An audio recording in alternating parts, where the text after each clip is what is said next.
dia wasiat ini. Dan katanya dia juga dapat wasiat ini ketika dia kuliah di Al Azhar Kairo.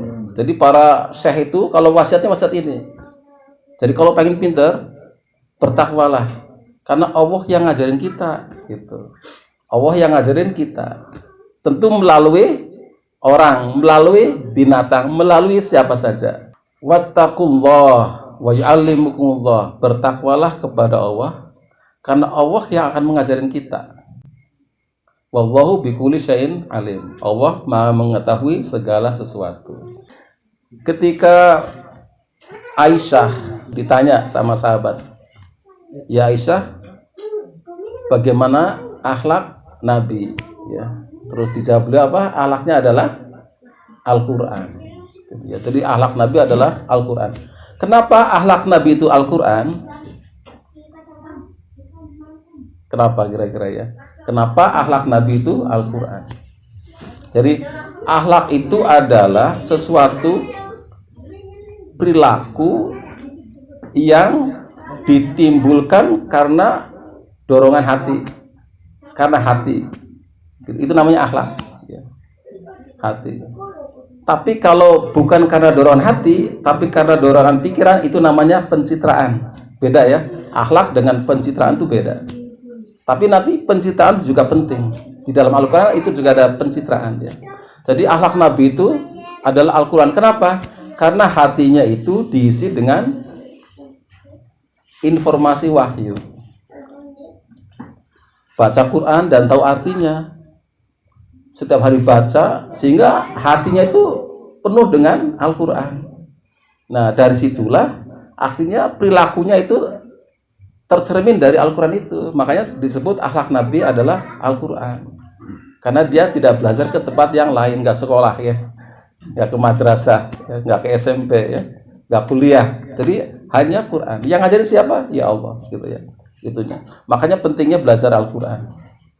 Nah, sayangnya kita itu pengen niru akhlak Nabi yang Al-Quran itu, tapi kok nggak bisa gitu ya. Karena apa? Karena kita baca Quran nggak ngerti artinya. Kita baru belajar Iqra. Iqra itu cara membaca, bukan Al-Quran itu Iqra. Baru belajar cara membaca. Kalau nggak Iqra meningkat membaca Quran, tapi juga nggak ngerti artinya. Tapi untungnya dapat pahala, itulah. Jadi itu hebatnya Allah begitu, ngasih penghargaan, ngasih pahala ya. Padahal maksudnya itu ketika kita baca Quran dihayati, itu masuk dalam hati, sehingga akan tercermin di dalam perilaku itu menjadi akhlak ya. Di Al-Quran dijelaskan ya, umpamanya gini, orang itu harus menahan amarah, wal kadhiminal ghaidha wal afina 'anin nas, juga harus memaafkan orang lain, manusia.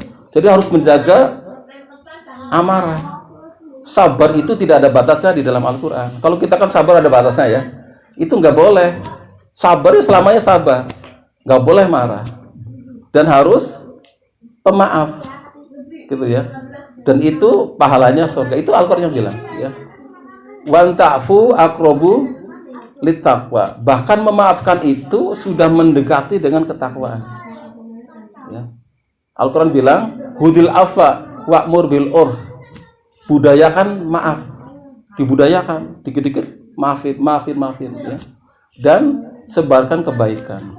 Itu perintahnya. Dan ini tertanam, Pak. Tertanam. Sehingga ketika kita dalam kondisi sedang cekcok gitu ya, dengan istri, dengan anak, dengan tetangga, dengan siapa saja, itu marah kan? Itu juga boleh, Pak. Ada. Boleh marah. Tapi dibatasin. Gak boleh terus-terus. Nah, ketika dalam kondisi marah, kata Al-Quran, begitu ada orang lihat, ya, saya dengan Castro kan lagi marahan nih. Ya, hatinya marahan. Tapi fisiknya gak boleh marah, Pak. Itu Al-Quran, harus ada pencitraan. Itulah pencitraan. Jadi hati boleh marah, tapi duduk harus sampingnya. Kenapa? Biar kelihatan kita itu teman. Itu istilah Al-Quran itu apa? Kanahu apa itu? Waliyun hamim. Seolah-olah kita berdua itu sahabat yang setia. Itu loh, itu hebatnya Quran. Jadi walaupun kita jengkelnya kayak apa, lagi berantemnya, kalau ada orang lihat kita harus pura-pura baik, pura-pura disuruh pencitraan, boleh. Ya, jadi pencitraan itu boleh. Jadi nggak boleh menunjukkan dia sedang bermusuhan, nggak boleh. Gitu. Walaupun hatinya sesek. Itu Quran. Nah, itu yang ngomong itu adalah Al-Quran begitu Pak. Jadi syariat itu penting, tampilan fisik itu penting. Itu pencitraan, gitu kan? Orang itu suka belusukan karena agar dipilih, itu pencitraan kan, gitu kan? Tapi kalau pencitraan ini terus-terusan seperti itu, maka menjadi akhlak Pak. Jadi kalau pencitraan itu terus dilaksanakan terus, maka dari otak menjadi turun ke hati, akhirnya jadi akhlak. Gitu. Nah, kalau pencitraannya itu baik ya menjadi akhlak yang baik juga. Jadi itu boleh ya. Nah, oleh karena itu mari kita belajar bagaimana agar minimal akhlak kita itu cermin daripada Al-Quran. Ya. Dan Allah adalah sebaik-baik guru, maha guru. Allah yang mengajarin kita. Karena apa? Bisa jadi saya lagi ngajarin, ya. Samping saya lagi dengerin. Nanti kebalikannya, suatu saat nanti dia guru saya, kan gitu kan? Saya pulang ke rumah jadi guru. Kadang-kadang anak kita menjadi guru kita, tetangga kita jadi guru kita, bahkan binatang pun bisa menjadi guru kita. Itulah cara Allah mengajari kita. Ya. Enggak harus ustaz itu jadi guru terus, enggak. Ya. Jadi seorang pengangguran pun bisa menjadi guru. Seorang bajingan pun bisa menjadi guru. Itu Allah caranya begitu. Ya, dalam hal-hal tertentu ya. Maka kita lihat bagaimana Allah mengajari manusia. Pertama, ini diabadikan di dalam Al-Qur'an ya.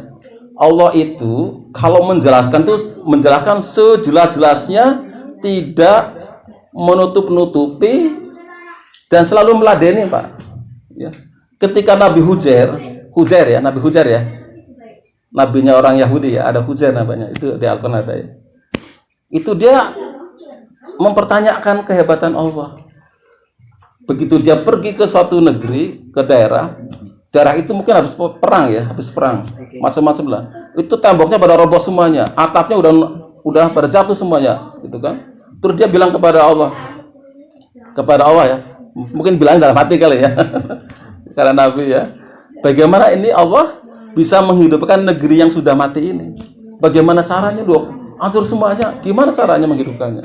Nabi Hujair itu dimatikan sama Allah, kemudian dihidupkan kembali.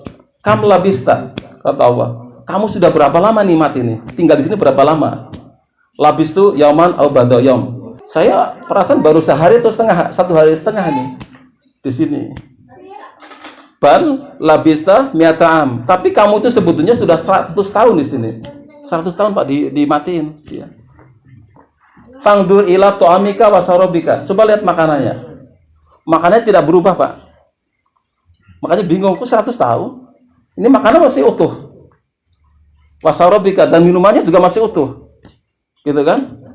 Wangdur ila himarika. Coba lihat himarnya. Atau himar itu?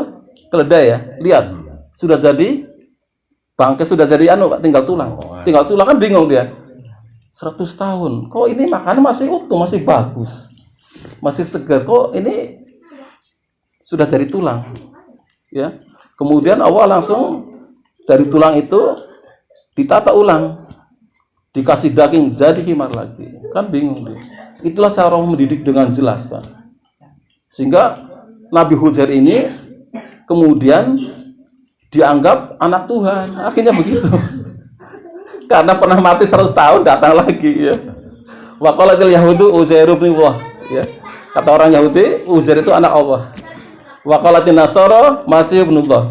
Orang Nasara pun mengatakan Isa anak Allah. Sama aja. Gara-gara Nabi Isa bisa menghidupkan orang mati. Gitu ya. Jadi sama-sama Nabi Isa bisa menghidupkan orang mati, dijuluki wah anaknya Allah. Nabi Hujair mati 100 tahun, hidup kemudian dianggapnya anak Allah, gitu kan. Nah, begitu dia hidup, itu lihat sudah berubah. Yang tadinya pada berantakan semuanya sudah bagus lagi. Itulah cara Allah. Dan Nabi Ibrahim juga sama, Pak. Nabi Ibrahim itu ngetes Allah. Ngetes bagaimana Allah itu menghidupkan yang mati. Afalam tu'min. Kata Allah, apa kamu nggak percaya? Gitu ya. percaya, walaki lihat ma'inna kolbi. Cuma saya pengen tenang saja. Ya. Jadi wa qala Ibrahim Robbi arini kaifa tuhil mauta. Qala awalam tu'min qalu bala walaki lihat ma'inna kolbi. Kemudian disuruh Nabi Ibrahim itu disuruh apa? Ngambil burung. 4 burung. Ya. Jadi Nabi Ibrahim itu ngetes, bener sih. Dia sudah percaya ini Allah, tapi ngetes juga gitu. Jadi kalau anak sekarang tuh santri yang bajor, ngetes gurunya gitu. Ngetes gurunya itu. Gimana cara menghidupkan yang mati? Ambil burung arba'a ya, 4. Dipotong-potong. Taruh di gunung-gunung, jabal, bukit ya, gunung lah. Kalau di sana kan gunungnya kecil-kecil ya. Dipanggil hidup kembali. Itu Allah diladenin, Pak. Allah ngeladenin. Itu ngajarnya begitu, diladenin. Jadi apakah muridnya itu jengkelin, apakah dia ngetes? Enggak, diladenin aja itu. Nabi Musa juga sama. Coba bayangin, Nabi Musa pengen melihat Allah, Pak. Robbi arini angdur ilaik. Coba tunjukkan biar aku, coba tampakkan Allah kayak apa sih biar aku bisa lihat. Kan gitu. Itu berani itu Nabi Musa. Pengen lihat Allah, gitu kan. Terus Allah bilang, kamu sekali-kali tidak akan bisa melihat. Meskipun begitu, tetap Allah ladenin, Pak. Coba lihat gunung sana ya nanti ya. Kalau gunung itu nanti masih utuh di situ, berarti kamu bisa lihat aku. Nah, gitu kan. Jadi kalau gunung itu masih utuh, berarti kamu bisa lihat aku. Jadi diladenin, Pak. Nah, akhirnya tajala kepada apa itu? Jabali, kemudian apa itu? Gunung itu hancur, kemudian Nabi Musa pingsan. Tapi diladenin, Pak, dilayanin. Itulah Allah cara ngajarin begitu, pakai peraga, diperagain benar-benar gitu kan. Biar jelas ya. Jadi apakah santrinya jengkelin, ngetes macam-macam, tapi tetap dilayani sama Allah gitu. Bahkan Nabi Hujair itu jadi pelaku yang dimatikan dan dihidupkan kembali ya. Nah, itulah hebatnya Allah sebagai seorang guru, sebagai yang maha guru ya, yang ngajarin kita. Nah, bagaimana sikap kita sebagai murid?